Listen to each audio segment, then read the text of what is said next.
Hey guys, Luna here, and welcome back to Art Life.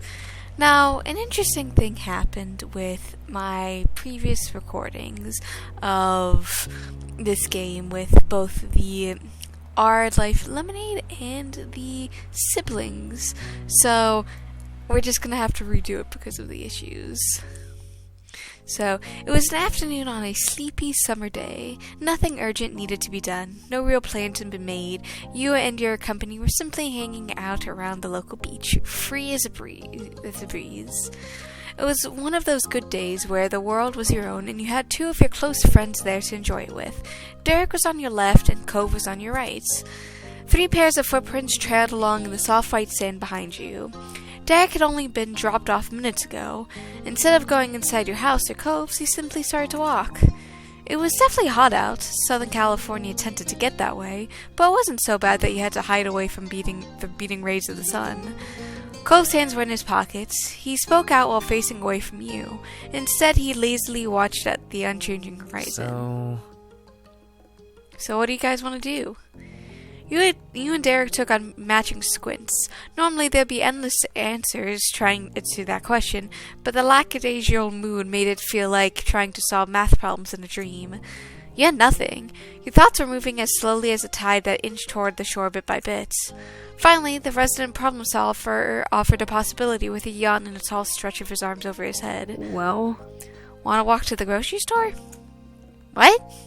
Cove twisted his expression to the opposite side and stared at Derek. A stuttering laugh expressed his disbelief.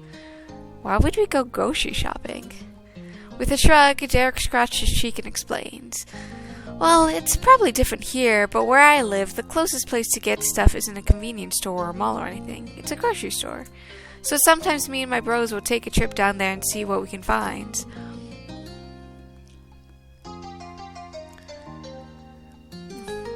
You stare at him with the same questioning look as Cove. Derek just laughed. The puzzled reactions from his two friends didn't deter him at all. This is gonna be great. It's not really like normal errands. You can get anything you want. There's a lot of things at the store you never even think about when you're there with your parents, and just stuff for the house. Cove's formerly heavy, drooping lids lifted high, showing his bright blue eyes. He glanced between you and Derek for his final confirmation that you were seriously doing this today. Derek had complete confidence in his stance. He's got a point there, Cove. The corners of your neighbor's mouth perked up as well. Sure. Okay, let's go grocery shopping. Cool. It was another successful bit of improvising on Derek's part. He put his hands on his hip eagerly. Let's go. I'm pretty sure I know where your store is, but the two of you should probably lead the way. Leave it to us. Cove puffed out his chest with pride. He was a true local to the town after being there for so many years. And your walk continued, now with an actual destination in mind. You retracted the remnants of your steps in the sand, heading back to the neighborhood, then up to the hill and out of the residential area. When you turned into the main street, the grocery store was already visible in the distance. It wasn't going anywhere, so you enjoyed the stroll together. You would arrive when you would arrive. Derek continued to sell the concept of his plan by recounting stories of him and his brother past adventures in grocery land. So we got super lucky because the discount rack had a whole cherry pie for way off. Me, George, and Nico pulled our pocket change to get it, and then we had an entire pie just like that. We sat outside on a bench near the store and ate it from the pan. It was cut into 6 slices, so I let the kids have one piece each. It was already a lot of sugar. I didn't want to make them food sick. I tried to come up with how we were going to explain half a pie to Mom, but Nico had his own idea. He took a slice he wasn't allowed to eat and said threw it to George. Cove's mouth opened at the audacity. Derek laughed out loud at the memory in response to getting presents. He's been watching way too many cartoons with food fights and pies to the face, I guess. You'd believe that. If there was one thing Nicholas loved, it was Derek, and if there was another, it was cars. And if there was a third, it was copying things he's seen others do. Obviously, George didn't let that slide and took the 5th piece of pie and squished it right into Nicholas's head. His hair was covered in dark cherry goo. It was a mess, but if you can't beat him, join him. I dumped the last piece of pie on myself. Why? I stopped them from fighting over it, and it would have ended up and they would have ended up feeling bad if they got messy and I didn't. Nicholas didn't think very far ahead. Oh, what did you do next? Honestly, Found a water fountain around the back of the grocery store and tried to scrape up as much pie as possible. Then we went home. Mom still figured out what happened, and we all had to take real baths. That was a good time. A fond smile set on Derek's face. He glanced up to the sky while getting lost in an entirely private moment of reminiscing. Cove was still reflecting on the story with amusement. I hope we find a whole pie. I'll have to check for it. Cove ruffled a hand through his hair, possibly considering how it might have felt to have an entire pie crushed in his locks. He smirked. A pie-throwing fight is way more memorable than I would have guessed. The most unexpected thing that happened to me while out shopping was that the time I got a free balloon and accidentally popped it pretty much immediately. Dude. Oh, shoot. It was Derek's turn to chuckle in nervous disbelief. His grin shook just imagining it. It's okay. Yeah, it's okay. Rest in peace, his dolphin balloon. Yeah, rest in peace. The conversation stayed... Actually, wait. Do I want to say rest in peace? I'm gonna say I'm sorry that's how our first shopping trip ended, Cove. It's okay. I survived even if the dolphin balloon didn't. The conversation stayed on the topic of store-related outings. Derek had plenty more experiences to share. The chat didn't last much longer, though. Soon we crossed the street and arrived at Sunset Bird's local mom-and-pop grocery store. You and your two co-shoppers headed right through the automatic doors. Oh, stretch. A shiver went down your spine when you stepped out of the afternoon heat and into the powerful air-conditioned store. Shiny, orderly aisles stretched out in front of you. Each one was tightly packed with plethora of brightly packaged merchandise. To some people, the rows and rows of items might have been a slog to go through, but seen through Derek's eyes, it was a scavenger hunt with endless opportunities. Though it was Cove who spoke first. Do we need a cart? Nope. Probably not. Derek casually waved that off, eyes still fixated ahead at the altar of consumerism ahead. We're here for quality, not quantity. Besides, do we even have enough money to buy a ton of things? Oh, wait. Cove suddenly burrowed his hands into his pocket. Once again, he tucked them in deep, but he didn't find what he'd gone in search of. I don't have my wallet, it's at home. Me neither, I thought we'd just be in the neighborhood all day. I figured. That's cool, I figured. Derek's lack of reaction couldn't smooth over Cove's obvious response to the situation. His wavy eyebrows pulled down together. We could have stopped by to get it before I left. Nah, that was my idea, so it's my treat. I got like $8 and some change. That's enough for all of us to spend a few dollars or put it together for one thing. That'll be plenty. Not even $10 between us. Wow, it's like we're kids again. That's what's great about it. Having limited funds is the best part. You gotta get creative. Cove's hands finally deserted his pockets, and one came up to rub his forearm instead. Alright. Okay, thanks. Let's get something good. Derek took a step forward as he cheered. Alright, here we go. You went down the nearest aisle, swiveling your head to check both sides of your path as you swung your currently empty of goods arms through the air. The first stop of the market expedition was the discount racks in the back. You didn't have the same luck as Derek and his little brothers. It was the only place in the store that was wearing. One shelf had several dented cartons of chicken stock. Stuff in the bottom of the rack was a bag of plain rolls. The sight was pretty pathetic. Too bad. Oh, this music makes me so sleepy. He shrugged like it was nothing, but his words told a different story. It would have been easy if there was a pie here, or a cake, one of those pans with a bunch of cinnamon rolls. Wistfully, Cove continued to mumble the list of miscellaneous pastries that you might have potentially been able to get if the fates had aligned.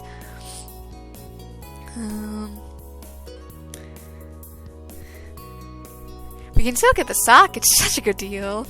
Got a laugh from both of the boys. We'll keep it in mind as an option. There's still plenty of possibilities. As the push comes... This music is so calming, it's making me so sleepy. Oh, it's not that late. As push comes to shove, you can afford a smaller treat, like getting 3 boxes of one slice of cake each. We couldn't eat more than that anyways. The deadpan expression Cove directed straight at Derek made him lift a curious brow. What? What, you want more? Cove couldn't eat even half the pie himself. Whoa. Alright, that's a good thing we didn't find one then. Hey! You push past the already pilfered treasure chest and continue to chat. You pay past cereals, pastas and sauces, an aisle full of chip bags and sodas, and soda packs and more. The dry good canned food was now behind you. You arrived at the produce section. The arrangement of goods was much more than the narrow rows of shelves. The three of you could spread out more in between pallets and baskets and fresh fruits and vegetables. Derek grabbed an avocado to check its ripeness. Cove stared at the watermelons, appreciating the fruit, but his blank expression made it obvious he had no idea to tell if they're good quality or not. Then a recognizable crackling sound sputtered to life. Both the boys with you lifted their heads. Without conversing, the two of them rushed over to the back wall where the leafy greens were piled up. A light spray of mist burst from the sprinklers, raining down gently on the produce. Cove and Derek stuck their hands into the damp air while snickering. Derek rubbed his hands together to pretend he was washing them. Cove lifted his hands up as close to the source of the water as possible. You thought the two of them were so silly. There was something other than water in the air for both of them to react the same way without having to talk about it. Their impromptu public shower ended shortly, and it was back to the center of the space for them. Knowing grins were shared between the pair as you regrouped. There was a comfort in realizing someone else had the same silly habit as you. With the distraction over and the main goal unresolved, Cove helplessly glanced around the store. He was totally stumped. There's a lot of things I like, but I don't have to get any of it now. How do we pick? There's a whine in his tone, and he crossed his arms out of frustration. Derek kept it light, same as he would when dealing with his much younger siblings. Dude, you need more imagination. Turn lemons into lemonade. I've got a plan. Wait, actually, yeah, that's what we should do. We can get some lemons and make our own lemonade. The concept struck Cove just as much as Derek. Oh, that would be cool. Now that's an idea. Thanks. Derek marched with the purpose to a box that was heavy with mesh bags of the desired yellow citrus. He tapped a finger to his chin, then bounced on one foot to another. Derek was suddenly a lemon connoisseur who scrutinized the offerings with utmost focus. He selected 2 bags, one in each hand. The bottom of each pack was set against his upturned palms. Derek jiggling the lemons and tried to get a sense of their weight. Finally, the bag on the right was deemed superior, and Derek carefully laid the unworn bundle back onto the sack. Then he lifted the winner high, showing it off to Cove and you. I got my thing. It's only $3. Your turns. This time, Cove didn't look aimlessly at what was in front of him. He shut his eyes and put all his mind's power into conjuring up an answer. Soon, he stole a quick glance at Derek's lemons through squinted eyes. Then he took his turn. Come on. Let's go. Let's do it. You made another trip across the length of the store, this time at a much brisker pace. Cove had a target in sight, even if he couldn't see it yet. He blew past all of the food aisles, the pet shelves, and the cleaning supplies. He only stopped when he made it to one random aisle in the store with cheap plastic kids' toys. This is it. His words were eager and certain. There was a childless excitement to Cove that was fitting for the location. He reached a hand into the wall with yo-yos and bubble blowers. His fingers landed on a baggie of water balloons. Drinking lemonade is going to make me want to have fun outside too. We can use this for that. Yeah. Yeah, perfect plan, Cove. I'm amazed you didn't get food. Me too. For all his previous indecision, the sweetness of victory was all the more worth it for Cove. His selection was even cheaper than Derek's, $2 and a bit of change. All that's left was Derek's money, which was $3 in your choice of prize. Derek patiently cradled his bag of lemons while Cove watched you expectantly, excited to see what the final piece of the puzzle would be. You reflected on the theme that was forming, your own preferences and the shareability of different goods. In the end, you opened your mouth and said, I like it. I like all of these for the most part. But how about some chips to snack on? Yeah, we need that. You got to lead the way out of the toy aisle and back into the thick of the grocery store traffic. You wound around the aisles until you found the right spot. Yeah. You took another minute to pick out the best chips and then you were done. With items in hand. Oh. Self-voicing disabled. I accidentally pressed voicing. With items in hand, you, Derek, and Cove went through the checkout line. Derek dug out of his pocket change and paid for the odd arrangement of items. None of you bothered to get a bag. Derek's was already in one, and you and Cove could easily carry your things on your own. After a successful grocery trip, you returned to the great outdoors to walk back into the neighborhood. This kind of outing reminded you that it wasn't that bad. It wasn't about what you're doing. What counted was who you were doing it with. Outside, you gathered in front of the crosswalk and waited for a chance to get back to the main sidewalk. While standing around, it was unanimously decided that you'd bring your goods to Cove's house and make lemonade there. Your home had the risk of Elizabeth deciding she wanted to make pre-dinner snack. She wouldn't appreciate having a lemonade-making operation in the way. There's no way of that in the holding call, though. Cove's mom and dad were out, and even if they weren't, they were his parents, not his big, bossy siblings. They wouldn't even dream of throwing the three of you out of the kitchen to use instead. Derek was thinking along similar lines based on what he said next. Honestly, man, I can't wrap my head around what it's like not to have any siblings hanging around the house at all. I don't mean that you're weird for that, just gotta be so different. Really? Is it? I have my dad here. My mom's staying right now, too. I guess. Yeah, but that's not the same. Parents take care of the kids, and the kids have a bunch of stuff they need. Every day has to be about me and my brothers. If we go out to eat, will everyone like the stuff there, or will George be too picky? Are we all old enough to do whatever the thing is, or is Nicholas too little? My birthday's the only time I can do anything that I want for the whole time. I still choose to keep my bros in mind even though my parents don't make me. It's okay. I don't mind, but it's crazy imagining a world where I don't have to do that. Huh. I hadn't thought about that. Cove's eyes darted back and forth, and he bit the inside of his cheek. I guess having siblings or not changes how someone thinks. I figured people would be who they are no matter what, but maybe I would have needed to be at least a little different if I had to share my parents and life all the time.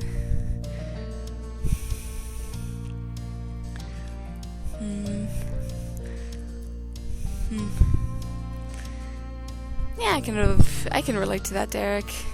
Elizabeth has definitely impacted my existence. Yep, siblings do that, but the road was clear, so Derek got into the conversation and his legs moving again. He started preparations by listing off what you really need to gather when you made it back. Sugar, ideally some ice, really cold water, pitcher or something like that. Do you have one of those lemon squeezers? We can do it by hand if you gotta. With every object Derek recited, Cove nodded along plainly, but he was watching something off in the distance. Far away, thoughts made Derek's words reach him less and less until Derek noticed the lack of reaction. He called to Cove more loudly to catch his attention. Are you okay, dude? Oh. I wonder what he's staring at. Cove blinked as his brain snapped back into place at the center of his head. It's nothing. Oh, what were you talking about again? Derek spun the lemon bag into a mini tornado by twisting it tight around from the bottom and then releasing it. He snickered. No worries. I was just making plans for making lemonade. Okay. The rest of the trip passed by comfortably. Derek carried the conversation and Cove really paid attention from then on. I wonder what got him so distracted. Normally it's not that unusual. Once you arrived in your neighborhood and reached Cove's front door, the resident of the building opened it up without needing a key. It was already unlocked. Spooky. Derek gasped upon seeing such a lack of security. Cove, however, was so relaxed and content that he yawned while going inside. The unknowingly cut off Derek's chance to question Cove about his choice not to lock the door. He simply followed his friend inside, and you did as well. Cove leisurely crossed his living room to drop off the bag of water balloons on the coffee table for later. You left your chips along their side it. I'm on it. Alright. Derek went straight into the kitchen. He had his lemon bag over his shoulder like a gym pack and flipped it over to sit beside the sink. He slipped his thumbs through the holes of the mesh and tore it. Where's your colander? Cove paused and looking incredulously at the wall. Then he turned and projected his confusion across the counter toward the source of it. What? My what? Undeterred, Derek was quick to offer a phrase. A strainer. In the lower cabinet, the one on the left. Derek pressed his hands into the marble and leaned forward with a grin. Thanks. Thanks, Cove.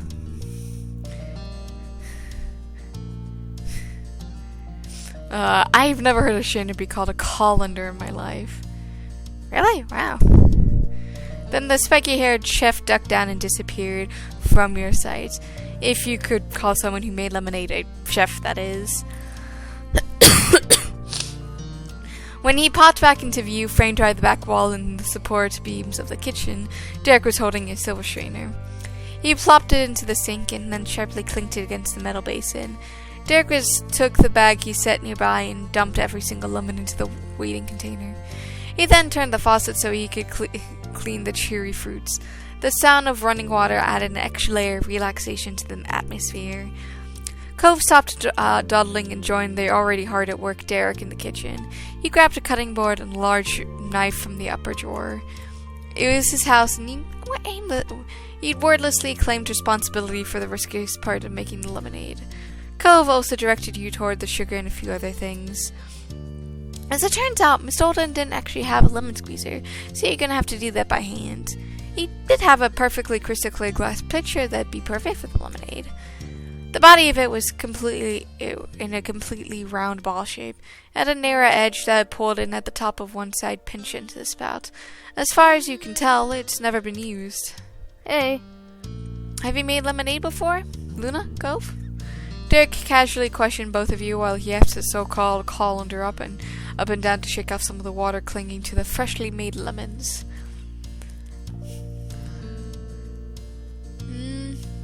Maybe, I don't remember. Hey. Yeah, maybe. I've made simple lemonade before, just for me. I'll squeeze one lemon into a glass of water and dump a spoonful of sugar. It wasn't great, but it was easy. Cool. Derek hummed while lacing lemons on the clean kitchen towel. He took a fruit from the colander with his left hand, passed it over to his right, and placed it down while grabbing a new one. It's all good. I made it before, too. Fresh lemonade is so good. I'm excited for this. So am I. Your tools were all prepared now, so the team shifted into an actual creation of the traditional summer drink. Cove would cut the lemons into chunks. Derek gave Cove a tip to roll the lemons against the board before slicing them to get all the juices going. You and Derek worked together to squish the fruits. You squeezed the lemon parts over the pitcher itself with a smaller strainer balanced over the mouth to catch the seeds. Piece by piece, you crushed its thickest peels into itself, popped the little snacks of juice and fruit. The tips of your fingers began to wrinkle after a while, but slowly a murky liquid pooled out the bottom of the glass container. When enough fruits were chopped, Cove joined in the juicing efforts. The three of you huddled around the counter together. You leaned over the one pitcher and strained to get everything you could out of the little yellow menaces, while not accidentally squirting acid into anyone's eyes. The precariousness of the situation aside, Cove continued the conversation with a question of his own. Derek, you made lemonade, but did you ever do the whole lemonade stand thing where you try and sell it to random people who pass by? Well, yeah, it was a mess, and I think we only sold like 2 cups. Nicholas kept drinking our supply, and George's efforts to stop him spilled even more of it. Oh, man. Plus, the 2 kids fighting over the lemonade jar probably scared more people away from the stall. But it's not like I was expecting that to be some kind of entrepreneurial success. It was for Nico and George to have some fun, and they did mostly. As usual, tales of Derek's endeavors as a big brother got Cove to chuckle. You are also smiling, even though your fingers had started to cramp after so much lemon compacting. I didn't think I'd ever try. I could never talk to strangers like that. Hey, that's fair. It's pretty awkward whenever anyone did come by. Man, all this business talk makes me think about how I only met either of you because my dad partnered with Cove's dad's business. If that had happened, you probably wouldn't have ever learned that I existed. You'd still know each other, obviously. Derek squeezed his 12th lemon chunk into a fittingly sour expression on his face. He accidentally made himself like a third wheel. And the cluster of human juicers. That doesn't sound good. Derek was in the middle, yet he began to fade despite being right next to you. You and Cove looked at one another from over Derek's lowered head.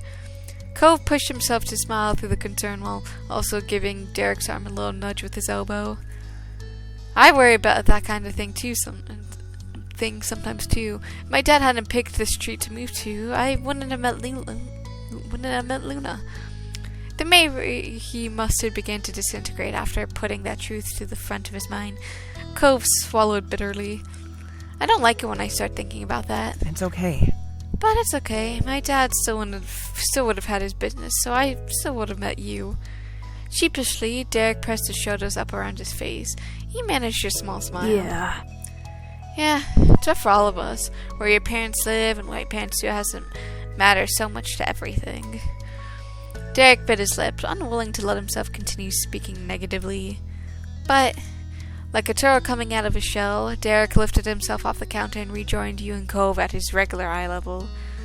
We did meet each other, and we're friends, and that's what counts.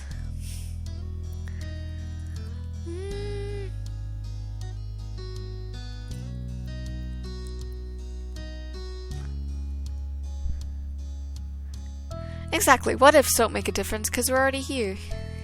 Yeah. Cove quietly watched over his friend, soothed by his uplifted mood. Then his lips parted as a pleasant thought came to mind. Hey, this is where I was standing when I first met you. right? Oh yeah. Derek bounced up on his toes and touched the lemon piece he'd been working on over the trash can. It landed perfectly inside. Why, I'm not surprised, because he is an athletic kind of kid. But I was on the other side of the counter back then, and now I'm here in the kitchen with you. That caught your ear, and you lifted up one of your brows. You remember that night Cove told you he had met a new kid named Derek, but he didn't say much about it. All you really knew was that their parents had started working together, and then Derek began to come around the neighborhood for visits. That does sound pretty interesting. Derek would recognize an intrigued audience when he saw one, and did what he knew how to do. Tell the rest of the story. Mr. Holton invited my dad over for a meal at his house after the partnership was official. He talked about Cove before, and when him and my dad were getting to know each other, you can't get away from hearing about Mr. Holton's top-notch son if he has spent any time with him. Yeah, it's certainly true. Off to the side, Cove muttered embarrassment over what he clearly thought was an unnecessary addition.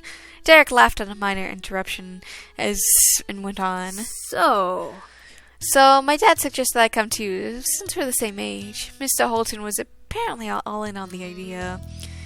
I had no idea what to expect from anything like that, but I wanted to go to a sort of business dinner with my dad. It felt pretty cool to be invited, and then I went. Whatever I was imagining before I got there, Mr. Holton definitely wasn't it. I had thought my dad was casual for a professional business person, but Cove's dad takes the cake. That's certainly true. A warmth came to Cove's expression. Not the red heat from a fluster from before, but a gentleness that was based in that honest love for his parents. A lot of people don't expect Dad to be how he is. What did you think about me when you first met me, you know? Derek mindlessly scratched his damp hand against the back of his head. A stray lemon seed clung to one of his spikes of his hair. He didn't want to cut off the two, so the little bit went unmentioned. no way. Honestly, when I spotted you in the kitchen, I thought Mr. Holton had an older kid that he was citing, because there was no way that guy was 13. He was so tall and fit, and you just stared at people. You seemed like a tough upper-grade teen who never talked to somebody like me. You snickered under your breath. If you didn't know any better, you think he was describing Elizabeth. Having that description be assigned to Cove Holden, of all people, was hilarious. Cove was equally startled by Derek's choice of words. His eyes opened wide in amazement. Oh. You thought I was tough? Uh-huh. Yeah, I did, but, that is definitely the right word for that. That instantly put Cove into a pouting mood. He pressed his palms against the marble countertop, not bothering to squeeze another lemon. Cove didn't want to play anymore. Derek leaned his shoulder against Cove's side affectionately. He reached past him to the lemon slice that Cove wasn't using and just started to juice it himself. Sorry. Sorry, there's nothing wrong with being a softie. I like that about you. Bringing Derek's statement to life, Cove visibly relaxed in his stance. The tone of his voice was equally delicate. I guess it's not bad. Cove was honestly kidding himself if he thought he was anything other than a sensitive sweetheart. But just like Derek, that was something you treasure about him. It's great, Cove. Cove took a new piece of fruit and rejoined the lemon-making efforts. Derek pinched his eyes shut from the tension of crunching a chunk into his fists. He hesitantly continued the topic. So what about me? When you first met me, what kind of impression did you get? With much less force, Cove used both of his hands to work into a single lemon. He answered the question while staring off into space. That was likely the same expression Derek had seen the moment they'd met. The face he read as intimidating rather than easily distracted. I thought he probably likes sports. All three of you shook from laughter, bumping against one another with your closeness, like a bunch of grapes on a vine rustling in the wind. I get it. Okay, Luna, your turn. What did you think about me when we met? Oh, your mind drifted back to a few months ago, before summer vacation had begun. You stepped out of your house late in the evening, and Cove was sitting there on the curb with someone else. Someone you've never seen before in your life, not even passing in school. A green-eyed boy with a football jersey who was just joking around lightheartedly with your longtime neighbor. You'd guess immediately that this was Derek, kid from the Holtons' new business relationship. That or Cove had learned a magic spell to summon a new friend out of nowhere. You had stood there staring for only a second, but the newcomer noticed your presence quickly. He jumped right to his feet, jogged over to his tree, and stuck out his hand for you to shake. With a wry grin that you were so familiar with, now he introduced himself to you for the first time as Derek. Honestly, I thought you were younger than Cove. Aww. Oh, Cove looks super mature. Most people look younger next to him. I expect to hear what you thought of me now. Derek's gaze shifted from the picture in front of him to settle on you instead. There was a focus in his eyes, and it made you hold your breath from anticipation. I thought you were really fun. Wow, kind of flattering to know you make such a good first impression on Derek.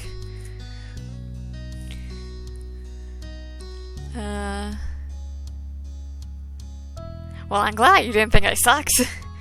Definitely not. By the way, you have a lemon seed in your hair. Oh. Derek raked his hands through his light brown strands blindly. Unfortunately, he focused on the top side, so he never hit the right spots. One of your hands covered the laughter coming from out of your mouth, and you used the other to point out the target on the back of his head. Finally, he was able to brush his seed off onto the floor. He bent down to pick it up and dropped it into the side of the counter. Thanks, Luna. Welcome. We could add a little lemon zest, too. I'll do that. Derek fumbled to move the topic to something else. His darkening cheeks were probably the reason why. Do you have a grater or a peeler? Yeah. Cove gestured to the same drawer the knife had come from. Derek dug through until he successfully retrieved a multi-textured grater. He took the stuff to the opposite side of the kitchen to not get in the way and worked with his back to you and Cove. Cove tilted his head thoughtfully. He was inspired by Derek's work ethic. If we're gonna be a fancy lemon zest, then we should do that thing where you put whole slices in it too. I can cut a few of the leftover lemons. Cool. Luna, can you put the water and the sugar in the pitcher so I can start to dissolve? Yeah. You start by filling the sparkly jar with chilled, filtered water from the fridge. You remember to put some ice in the drink too. The diluted lemon juice sloshed around and threatened to spill over as you piled it in the ice. You left some spare for Cove's lemon slice. Finally, you took a hefty bag of white sugar and put it close to the counter's edge. String grains of sugar that coated the bag came to stick against your still damp fingers instead. You felt like you were building a sandcastle at the beach. Usually I think it's like 1 cup of water to 1 cup of sugar. So 1 pinch, half a cup, and 1 sugar is definitely not enough. I think I'm leaning toward 2 cups or put it into forms in the pile, but I'll go with 2 cups. You searched around the kitchen till you found a colorful ceramic mixing spoon. You dunked into the pitcher and carefully stirred. A quiet smile grew on your face as you watched a bit of sugar swirl around in the pale yellow drink. At this point, the separating ingredients had truly come together to become lemonade. Round and around you turned the spoon. It was almost hypnotic the way the juice just swirled around inside the pitcher. Your trance was broken by a sharp hiss at your side. You dropped the spoon, losing in depth of lemonade, and you snapped your head toward Cove.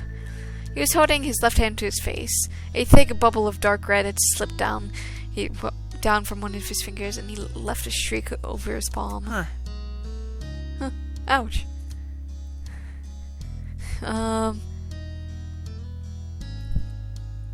Let's see here. Like, my first reaction is, completely freezing, and that's not great. Where do you keep the bandages?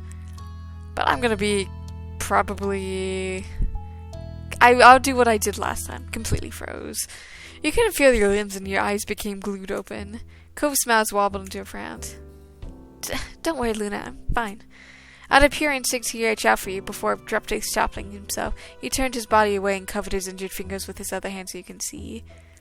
Derek flipped around at the commotion. His tense, concerned face took in the scene in panic. Cove crawled into himself protectively when you were hyperventilating. A heavy roar dropped from his mouth. Shoot. Derek stretched his arms to grasp his taller teen by the shoulders. He stepped backwards, getting Cove to move with him. I actually did cut my thumb once. Thought I potentially might have needed stitches. It was definitely like a concerning thing. But as long as you remain calm and wrap it up, you're usually fine as long as it's not too deep.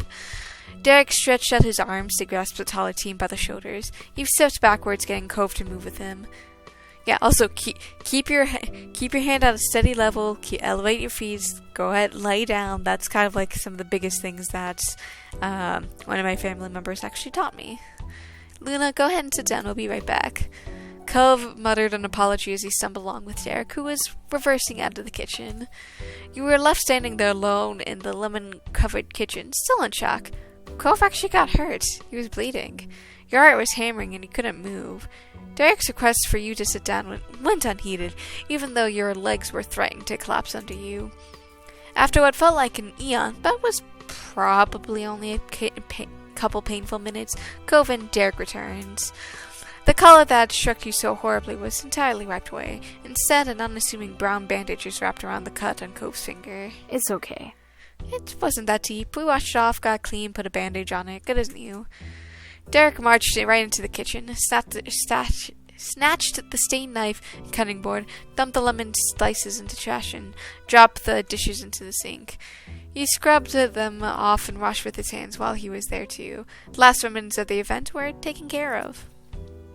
Meanwhile, Cove hesitated in the living room. He waved cautiously with his right hand, the left tucked behind his back. Are you okay? How are you doing?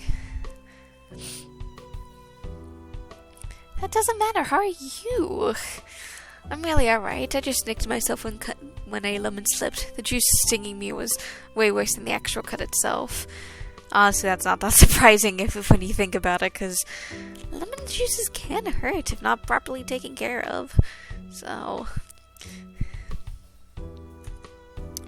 Your pulse finally stopped pounding in your ears as the ward slipped back into its normal, safe state. That's good. You were still shaky, but you managed to smile. Hey, sometimes all it takes is just a little something, just to keep you calm your nerves and all that.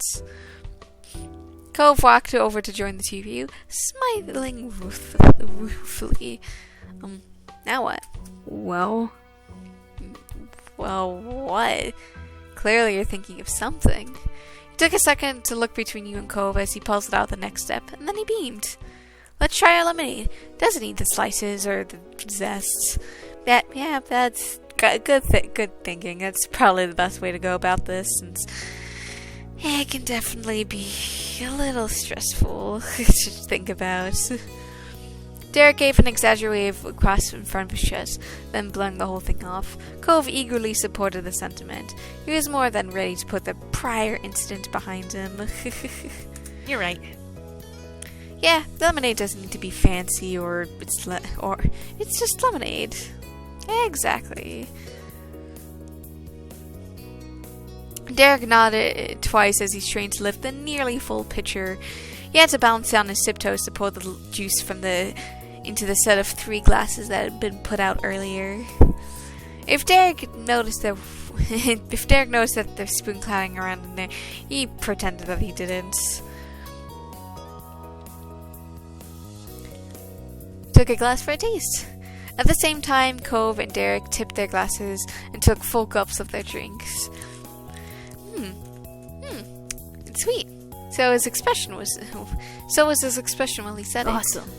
Yep, it's very sweet, but that's good. You gladly joined them in taking a sip, enjoying every drop of your hard work. It was absolutely refreshing. That's good. I'm glad it came out well. Cove chugged the rest of his drink, then placed the empty cup down firmly. His enthusiasm was continuing to rise. Let's fill the water balloons. Slowly, cautiously, Derek questions Cove's plan. He definitely didn't want to ruin things, but his expression's concern was more important. Are you sure?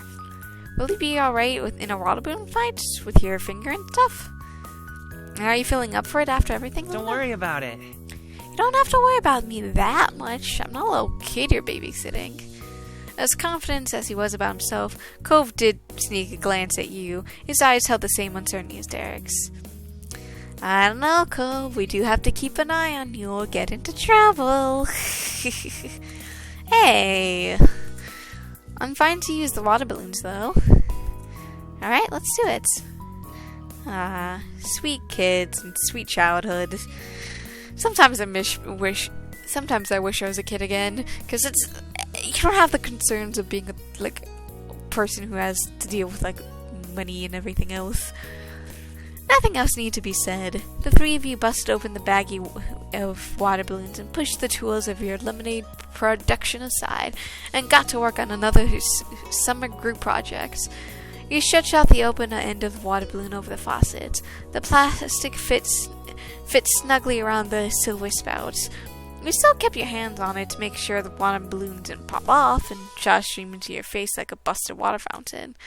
Derek flipped the handle up for you, and the first saggy water balloon rapidly expanded. Out of the bag, the water balloon was dark and emerald color, but only a few seconds of the bloated sack of water had stretched so thin the green had become almost translucent. It was as pale as Cove's hair. Before it was pushed beyond its limit, Derek turned the faucet off again. You carefully pinched the strain the top of your perfectly plump toy and then harvested off the silver vine. Cove reached out for it as he intended to tie the balloons while you and Derek continued filling. Derek looked between the balloon and Cove's hand and called up for a timeout. He had been a little overeager to get involved and realized in the moment that their team arrangement wasn't the most efficient. He requested to switch positions with Cove. Cove rolled his eyes but couldn't argue. His bandage could easily be yanked right off by the taut loops of plastic that formed around the fingers while trying to tie them. Your optimized party got back into action while you were holding balloons in place. Cove's handling water distribution and Derek sealing the deal with a knot. Soon you had a couple dozen shiny water balloons overflowing in the sink basin. Cove pushed off from the counter silently. He disappeared from the kitchen and left you and Derek wondering. He went down the hall into his bedroom. He was only gone for a minute before stepping back into the hall with pure white speckled laundry baskets. The point of that was obvious, but his choice of bin did get you ribbing, did get a bit of ribbing from Derek. Did you dump your clothes on the floor for that? Yeah, they were already dirty. Oh. Derek blinked. He hadn't expected that to be true or for Cove to be so straightforward about it. You snickered at the exchange, so casually leaning up against the sink. When Cove dropped the very newly emptied laundry basket on the tile, you cradled a few water balloons in your arms, then placed them inside.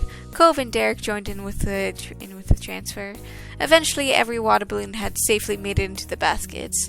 Nice. Nice work. I keep thinking of that meme of just nice. Derek and Cove took to one side and lifted, while you helped steer clear by grabbing the back ends.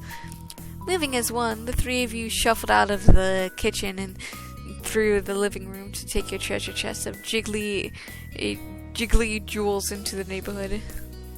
The door was open and drop from the curve to the street was overcome, and you successfully placed a laundry basket in the center of the empty road. Well, we're here. We are here. Derek slowly curled and uncurled his fists. Cove didn't take his eyes off you or Derek. No one made a move for the pile. You broke the pause and grabbed a weapon. Derek wasn't going to be caught off guard. He stuck both of his hands deep into the mass and came out with 2 water balloons. Cove attempted to keep up and almost tripped over himself to get a water balloon of his own. In quick succession, Derek launched one shot at you and the other at Cove. You felt the impact of a solid object slamming against your chest before it burst into a million pieces, and a shock of cold water seeped into the front of your shirts. Cove was left sputtering with a dark stain at the lower edge of his top. He shook the hit off and chucked a balloon directly at Derek in return. It exploded against his right shoulder. No one was dry anymore, and no one was safe. The war was on. You're gonna put some distance between the two of them. Getting a hit in was a far lower priority than not getting hit again. You hightailed out of the danger zone with your water balloons in hands. The two boys dug in the pile yet again and restocked their supplies. The water balloon fight was in full force. Derek sprinted up and down the street, making himself into a moving target. He only made a mad dash for the center area when he ran out of balloons. Cove had no fear of being an easy mark and stayed right by the laundry basket, lobbing strike after strike at you or Derek. You hid in your home's doorway and took shots from cover. Yeah, I mean, like, hiding just along... I'm assuming this is our house. So just hiding along here seems like a pretty easy choice. The walls of your family household proved to be a perfect line of defense. You rarely got the chance to get a balloon and throw it, but the boys almost never got a clear shot at you. Laughter and water splashes filled the normally quiet Sunset Bird neighborhood. You were convinced that the mean grandparents would jump out and shout about the noise. Luckily, no one interrupted your revelry, and even if someone had, they would have been putting their dryness at risk by confronting your group. Rapidly, the amount of balloons dwindled until each person had only had one left in hand, and the laundry basket had nothing except for a little puddle at the bottom with scrapes of rubber scattered in it. Arms were held high in the air, taking aim and shift from one option to the other. Derek round his further back. Cove and you couldn't take your eyes off him. Your teeth gritted as you tried desperately to calculate where the balloon would fly. Would it be Cove or you? However, Derek chose neither. He launched it straight up in the air.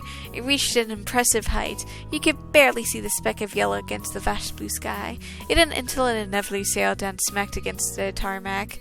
Derek broke into more snickers the exact moment the balloon broke into 1,000 droplets of water. He wasn't the only one left to be amused by the stunt. Cove's smile bent and he opened the fingers to let the water balloon drop harmlessly to the ground. Cove didn't pick it back up. Instead, he brutally brought his foot against his own weapon and decimated under his heel. A javelin truce had been formed between the two. I'm going to throw mine at Derek. But that ceasefire didn't apply to you. Without mercy, you pelted Derek with the final blow. It splattered against the center of his torso, and he was left in a stunned daze. And then he cheered. Awesome. That was great. That was how the grandest battle of your neighborhood had likely ever seen come to an end. You were all dripping wet and out of breath, and you couldn't be happier. Derek rubbed his hands together in satisfaction before crouching to the ground to start collecting the tiny bits of water balloon debris. Cove strolled around to gather the confetti like trash out of his own accord as well. There didn't have to be a discussion. Derek and Cove had that quality in common, a distaste for litter. You appreciated that about both of them, and rejoined them to help pick up the pieces off the ground. You quietly wandered around, filling your fists with the rubbery remains as the sun crept behind the condo roofs. Your shadows grew longer in the waning light. You felt the damp cling of your clothes more acutely as the excitement died down. Your team managed to finish cleaning before nightfall had completely fallen. All the trash was dumped into the tall green trash can at the side of Cove's house. With all that remained of the carnage being a few drying watermark spots in the street, your group had returned to the state you originally started in, directionless and relaxation. Cove had perfectly willing to return to his house while still wet and scrounge up fresh glasses of lemonade. Plus, he had your chips tucked under his arm. It was a struggle to balance it all. But Cove took one for the team, as someone who actually lived there. You and Derek didn't have to go in and make a mess in the Holden home, though you imagine Cove's dad wouldn't have cared. He passed the drink to you and one to Derek, and then used his free hand to flip the laundry basket over. It was less flimsy than it looked because Cove sat on it and it didn't buckle at all. Derek politely passed him the seat Cove provided, and he remained standing while shifting his weight from one foot to another. Sat on the basket with Cove. There was still plenty of room on the other side, so you took it easy. The basket still didn't break. Cove quietly took a sip of his lemonade. Derek circled the top of his glasses with one tip of his finger, watching Cove. Are you alright? How's your hands? Cove savored another taste of the drink, letting out a fresh sigh, and then answered, It's okay. It's still fine. Cool. And Luna, you're good? I am, Derek. Also cool. The ritual of checking on him was complete. Derek could only chuckle bashfully over his habits. Cove smiled and smiled over the rim of his cup. There was comfort in knowing Derek could always care. In between having the lemonade was plenty of munching on chips. It was a match made in heaven. The air was warm enough to be comfortable even with your wetness of clothes. Lemonade, chips, and good company. That was what days were like that was what days like these were for. It couldn't get much better. Cove agreed contentedly even without having to say so. Summer really is the best season. Same. I think so too. It's only the best because of school vacation. It wins by default. Oh yeah, if it was spring vacation instead of summer, I might like that one better. No. Gentle expression rested on Derek's face as he spoke softly. Be nice if things could be like this all the time, huh? But then Derek lifted his glasses and spoke in mock outrage to the world at large. Why can't it always be summer break? I agree, Derek. I wish the world was like that.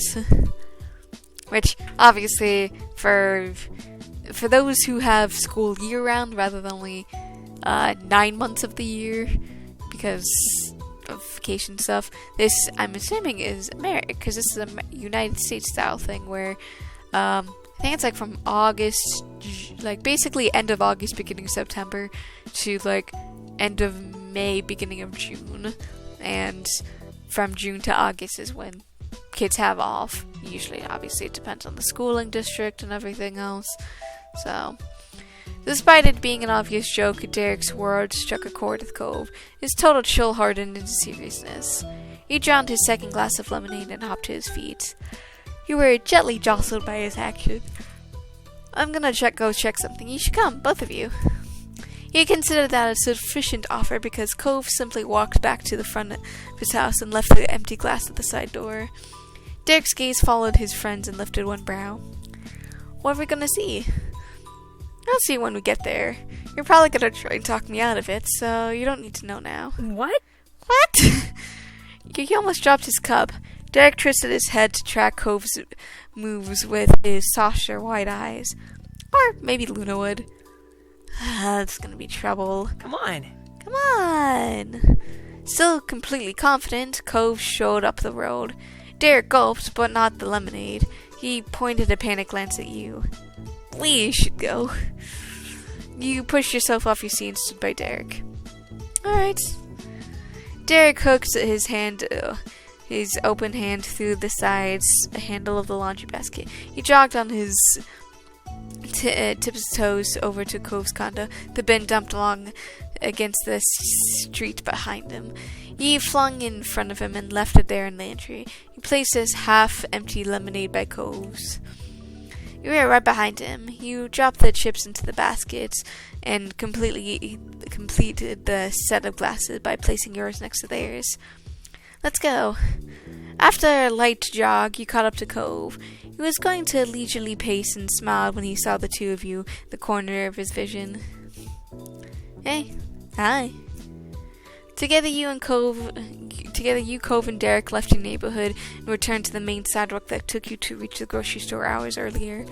An exchange of glances between you and Derek were the only interaction you had during the walk. Cove kept his sun-kissed face forward and his mouth shut. Shopping wasn't on your neighbor's mind because that building was passed without acknowledgement. It was taking you further down the path. Only about a minute later, your progress was halted by a row of shockingly orange traffic cones and a string of droopy "Do Not Cross" banners. Should he go around? No, we're here. Huh? Derek stalled. Cove, however, did not get on his knees in front of the blocked-off area. His eyes were glinting with intention. I saw this when we were leaving, but people were working on it. The concrete's still red, but there's no one around now. Yet again, Cove had knocked a gasp out of Derek. You're not gonna mess it up, right? Cove didn't have to say anything to answer. He shared a coy smile, and that was enough. Oh, man. Oh, Cove, that's really bad. The grin on Derek's face trembled, both from laughter at threatening spill out and the fear of getting in trouble. Yeah, but it makes sense why he didn't say this before. Cole furiously stuck out his finger into the muddy gray concrete. He slowly etched out a series of numbers. When he was done, the corner of the block had 2011 scribbled on it for all to see. He surveyed his work with pride while wiping his dirty finger on the side of his pant leg. You roll all three of your initials. So there was plenty of space for you to get around the signatures in there. The 3 pairs of letters were placed around Cove's 2011. It's nice.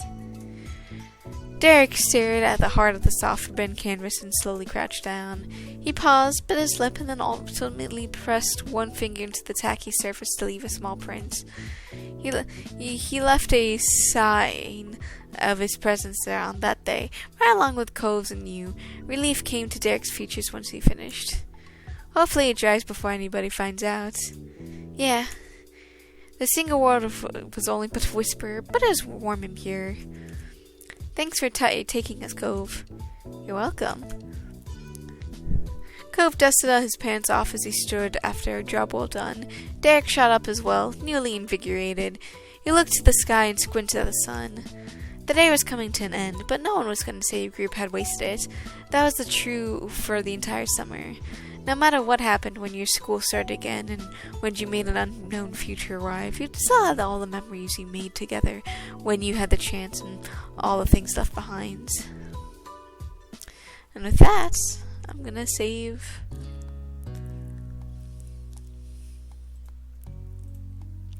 And with that, I hope you guys have a good day, night, week, month of your lives, and may the stars forever guide your path wherever they might lead you into the future. Bye, everybody, and hope to see you again soon.